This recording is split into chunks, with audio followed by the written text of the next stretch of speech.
Hello guys. അപ്പൊ ഇന്ന് നമ്മൾ തമ്മിൽ കണ്ട പോലെ ഇതാണ് നമ്മുടെ ഇന്നത്തെ താരം. അപ്പൊ നമുക്ക് കൊക്കോക്ക കൊണ്ട് ഒന്ന് ചോക്ലേറ്റ് ഉണ്ടാക്കി നോക്കാം. ബാ, കമോൺ. അപ്പൊ നമുക്ക് ഈ കൊക്കോക്ക എല്ലാം പൊട്ടിച്ച് ഒരു പാത്രത്തിലോട്ട് മാറ്റാവേ.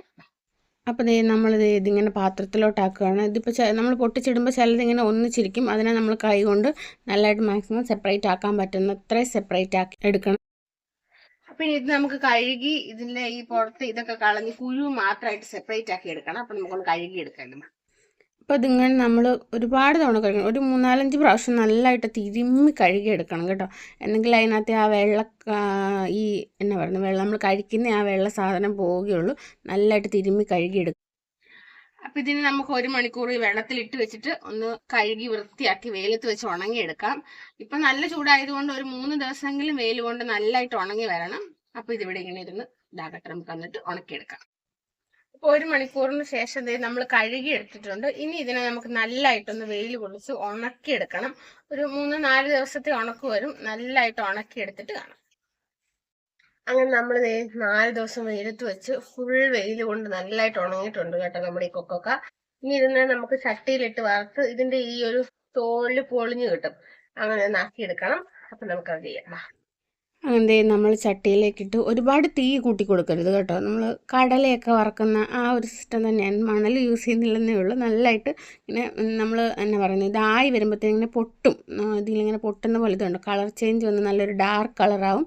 നല്ലതായിട്ട് പൊട്ടുന്ന പോലെ നമുക്ക് വരും. ആ സമയത്ത് തീ ഓഫ് ചെയ്യുക. പിന്നെ കുറച്ച് നേരം കൂടി ആ ചൂടത്തൊന്ന് വെച്ച് നമുക്ക് നല്ലതായിട്ടൊന്ന് ഇളക്കി കൊടുക്കാം. കൈയെടുക്കാതെ ഇളക്കിക്കൊണ്ടിരിക്കണം, അല്ല ഇത് കരിഞ്ഞു പോവും. അങ്ങനെ പൊളിച്ച് എടുക്കാം. നമുക്ക് ഇങ്ങനെ എല്ലാം പാത്രത്തിലോട്ട് മാറ്റിയിട്ടുണ്ട്. ഇങ്ങനെ ഒരു കറുത്ത കളർ കുരുവാണ് നമുക്ക് കിട്ടുന്നത്. നല്ല ചൂടുണ്ട് കേട്ടോ. അത്യാവശ്യം ചൂടോടുകൂടി തന്നെ പൊളിച്ചെടുക്കണം. നല്ല കുറച്ച് അപ്പോൾ ചൂട് കൂടിയിട്ട് കൈയൊക്കെ പൊള്ളുന്ന മാതിരി ഉണ്ടായിരുന്നു. അപ്പോൾ നമുക്ക് ഇത് മുഴുവനൊന്നും പൊളിച്ചെടുക്കാം. ഇതാണ് ഈ ഒരു രീതിയിലാണ് അതിൻ്റെ വരുന്നത്. അപ്പോഴേ നമ്മൾ കുരു എല്ലാം വൃത്തിയാക്കി എടുത്തിട്ടുണ്ട്. ഇതാണ് അതിന്റെ കുരു എന്ന് പറയുന്നത്. ഇനി ഇതിനെ നമുക്ക് മിക്സിയുടെ ജാറിലിട്ട് നല്ലതായിട്ടൊന്ന് അരച്ചെടുക്കണം. വെള്ളമൊന്നും ചേർക്കരുത്. ഇതിനകത്ത് തന്നെ ഒരു എണ്ണമയൊക്കെ ഇറങ്ങി വരും. അങ്ങനെ നല്ലതായിട്ടൊന്ന് ബ്ലെൻഡ് ചെയ്തെടുക്കാം. അങ്ങനത്തെ മിക്സിയുടെ ജാറിലോട്ട് നമുക്ക് ഈ കൊക്കോക്ക എല്ലാം ഇട്ട് കൊടുക്കാം. ഇതിപ്പോൾ കുറച്ചേ ഉള്ളത് കൊണ്ടാണ്, അല്ലേ നമ്മൾ ബാച്ചായിട്ട് അരച്ചെടുക്കാം. നല്ലതായിട്ട് അരച്ചെടുക്കുന്നുണ്ട്. ഇതിങ്ങനെ അരഞ്ഞ് വരുമ്പോഴത്തേനും എണ്ണമയം തെളിഞ്ഞ് വരും. അങ്ങനെ അരച്ചെടുത്തിട്ടുണ്ട്. അത് നമുക്കൊരു ബൗളിലേക്ക് മാറ്റാം. വേറെ വെള്ളമൊന്നും ചേർത്ത് കൊടുക്കരുത്. നല്ലതായിട്ട് കുറച്ചധികം നേരം അരയ്ക്കുമ്പോൾ നല്ല ക്രീമി ആയിട്ട് വരും. അങ്ങനെ ഫുൾ അരച്ചെടുത്തിട്ടുണ്ട്. ഇനി നമുക്കിതിലേക്ക് വേണ്ടത് പഞ്ചസാരയാണ്. ഒരു 1/2 കപ്പ് പഞ്ചസാര നല്ലതായിട്ട് നല്ല പൗഡറായിട്ട് വരണം കേട്ടോ. നമ്മളൊരു ശകലം എടുത്ത് വായിൽ വെച്ച് നോക്കുമ്പോൾ നല്ലതായിട്ട് കട്ടയൊന്നുമില്ല, അലിഞ്ഞ് പോകണം. അങ്ങനെ നല്ലതായിട്ട് അതും പൊടിച്ചെടുത്തിട്ടുണ്ട്. ഇനി ഒരു ഉരുളി വെച്ചിട്ട് ഒരു 2-2.5 സ്പൂൺ നെയ്യാണ് ചേർക്കുന്നത്. നെയ്യൊന്ന് ഉരുകി വരുമ്പോഴത്തേനും നമ്മൾ ഈ ബ്ലെൻഡ് ചെയ്ത് വെച്ചിരിക്കുന്ന കൊക്കോയുടെ മിക്സ് നമുക്ക് ഇതിലേക്ക് ചേർത്ത് കൊടുക്കാം.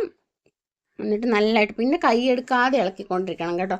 അല്ലെങ്കിൽ ഇത് അടുക്കി പിടിക്കാനും കരിഞ്ഞു പിടിക്കാനും ഒക്കെ ചാൻസ് ഉണ്ട്.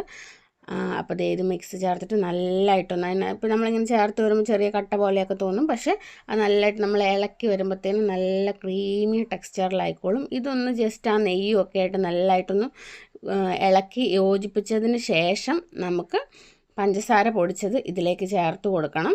നല്ലതായിട്ട് മിക്സ് ചെയ്യണം കേട്ടോ.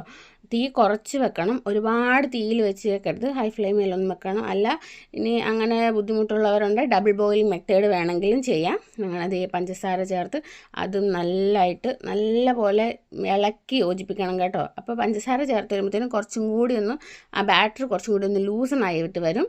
നല്ലൊരു ക്രീമി ടെക്സ്ചറിലോട്ടൊക്കെ വരും. നമുക്ക് നല്ല കളറും ഒക്കെ വരും. അങ്ങനെ കൈയെടുക്കാതെ ഇളക്കിക്കൊണ്ടിരിക്കുക. എപ്പോഴും പ്രത്യേകം ശ്രദ്ധിക്കണം. തീ ലോ ഫ്ലെയിമിൽ തന്നെ ആയിരിക്കണം. ഇനി അങ്ങനെ എന്തെങ്കിലും ബുദ്ധിമുട്ടുള്ളവരുണ്ടെങ്കിൽ ഉറപ്പായിട്ടും ഡബിൾ ബോയിൽ ചെയ്യാം. പിന്നെ അതിലേക്ക് പാൽപ്പൊടിയാണ് ചേർത്ത് കൊടുക്കുന്നത്. 20 രൂപയുടെ 2 പാക്കറ്റ് പാൽപ്പൊടിയാണ് ഞാൻ എടുത്തിട്ടുള്ളത്. നിങ്ങൾ എടുക്കുന്ന ക്വാണ്ടിറ്റിയുടെ അനുസരിച്ച് അളവിലൊക്കെ വ്യത്യാസം വരും. അതൊക്കെ നല്ലതായിട്ട് നോക്കുക. പിന്നെ ഇത് ഓവറായിട്ട് തിളയ്ക്കേണ്ട ആവശ്യമൊന്നുമില്ല. നല്ലതായിട്ടൊന്ന് ചൂടായാൽ മതി. നമ്മൾ ആ പാൽപ്പൊടിയൊക്കെ ഇട്ട് കഴിയുമ്പോൾ ഉള്ള കട്ടയൊക്കെ നല്ലതായിട്ട് ഇളക്കി മിക്സ് ചെയ്ത് ഇതാക്കുക. പിന്നെ തീരെ എന്നാ പറയുന്നത് ഭയങ്കര കട്ടിയായി പോകരുത് നമ്മുടെ മിക്സ്, തീരെ എന്നാ പറയുന്നത് ലൂസും ആയി പോകരുത്, കണ്ടമാനം ലൂസും ആയി പോകരുത്. അല്ലാതെ നല്ല ഈ ഒരു പരുവത്തിൽ നമുക്ക് ചോക്ലേറ്റിൻ്റെ ഒക്കെ ഒരു പരുവം അറിയാമല്ലോ. അങ്ങനെ ചോക്ലേറ്റിൻ്റെ ട്രേ മോൾഡ് എടുത്തിട്ടുണ്ട്. ഒരു മോൾഡും ഉണ്ട്, നമ്മൾ ഐസ് ട്രേയുമാണ് എടുത്തിരിക്കുന്നത്. അത് രണ്ടിലേക്കും നമ്മൾ നല്ലതായിട്ട് മിക്സ് ചെയ്യാം. നമ്മൾ ഓവർനൈറ്റാണ് കേട്ടോ വെച്ചിട്ടുണ്ടായിരുന്നത് ഫ്രീസ് ചെയ്യാൻ വേണ്ടിയിട്ട്. അല്ല ഇത് ഒരു മണിക്കൂറൊക്കെ കഴിയുമ്പോൾ തന്നെ സെറ്റാവും. നമ്മൾ രാത്രി വെച്ചിട്ട് രാവിലെയാണ് എടുത്ത് ഫ്രീസറിൽ നോർമലായിട്ടുള്ള കൂളിൽ തന്നെ വെക്കുക. രണ്ടും നല്ല ഭംഗിയായിട്ട് കിട്ടും കേട്ടോ. ഇങ്ങനെ നമ്മൾ മോൾഡിലൊക്കെ വെച്ച് എടുക്കുമ്പോൾ കുറച്ചും കൂടെ ഇതാക്കാം. ഇനി മോൾഡൊന്നും ഇല്ലാത്തവർക്ക് സ്റ്റീൽ പാത്രത്തിൽ വെക്കാം. മോൾഡിലൊക്കെ വെക്കുമ്പോൾ നമുക്ക് കടയിൽ നിന്ന് കിട്ടുന്ന ഡയറി മിൽക്കിൻ്റെ ആ ഒരു ഇതൊക്കെ കിട്ടും. അപ്പോൾ ഇത് നമ്മുടെ ചോക്ലേറ്റ് എല്ലാം റെഡി ആയിട്ടുണ്ട്, സെറ്റായി വന്നിട്ടുണ്ട്. ഇനി ഇതിനെ നമുക്കൊന്ന് ഡിമോൾഡ് ചെയ്തെടുക്കാം. അങ്ങനെ നമ്മുടെ ചോക്ലേറ്റ് ഇങ്ങനെ ട്രേയിൽ നിന്നും ആ ചോക്ലേറ്റ് മോഡിൽ നിന്നും ഒക്കെ മാറ്റി റെഡിയാക്കി വെച്ചിട്ടുണ്ട്. കാണാൻ തന്നെ എന്ത് രസമല്ലേ, അടിപൊളിയായിട്ടുണ്ട്. നമുക്ക് കറക്റ്റ് കടയിൽ നിന്നൊക്കെ കിട്ടുന്ന ഡയറി മിൽക്കിൻ്റെ ആ ഒരു ഷേപ്പും, പിന്നെ നമ്മൾ ഗൾഫ് മുട്ടായൊക്കെ കൊണ്ടുവരുമ്പോൾ ഇങ്ങനെ കട്ടയായിട്ട് കിട്ടില്ല, അതുപോലെയൊക്കെ ഉണ്ട്. എല്ലാവരും ട്രൈ ചെയ്ത് നോക്കണം. അപ്പോൾ അതായത് നമ്മൾ ചോക്ലേറ്റ് എല്ലാം ഡിമോൾഡ് ചെയ്തെടുത്തിട്ടുണ്ട്. നല്ല ഭംഗിയായിട്ട് വന്നിട്ടുണ്ട്. ഐസ് ട്രേയിൽ വെച്ചിട്ട് ക്യൂബായിട്ടും കറക്റ്റ് നമുക്ക് കടയിൽ നിന്ന് കിട്ടുന്ന ഡയറി മിൽക്കിൻ്റെ ആ ഒരു ഇതൊക്കെ ആയിട്ട് വന്നിട്ടുണ്ട്. ഇനി നമുക്ക് ഒന്ന് ടേസ്റ്റ് ചെയ്ത് നോക്കാം.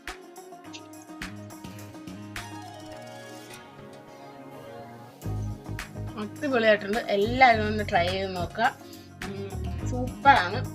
പിന്നെ ഇത് നമ്മൾ ഫ്രീസറിൽ തന്നെ സൂക്ഷിക്കുക, കാരണം നമ്മൾ വേറെ ഇതൊന്നും ചേർക്കാത്തത് കൊണ്ട് വെളിയിലിരുന്ന് കഴിയുമ്പോൾ കുറച്ച് കഴിയുമ്പോൾ മെൽറ്റായി പോകാൻ ചാൻസ് ഉണ്ട്. അതുകൊണ്ട് ഫ്രീസറിൽ തന്നെ സൂക്ഷിക്കുക. എല്ലാവരും ട്രൈ ചെയ്ത് നോക്കാം.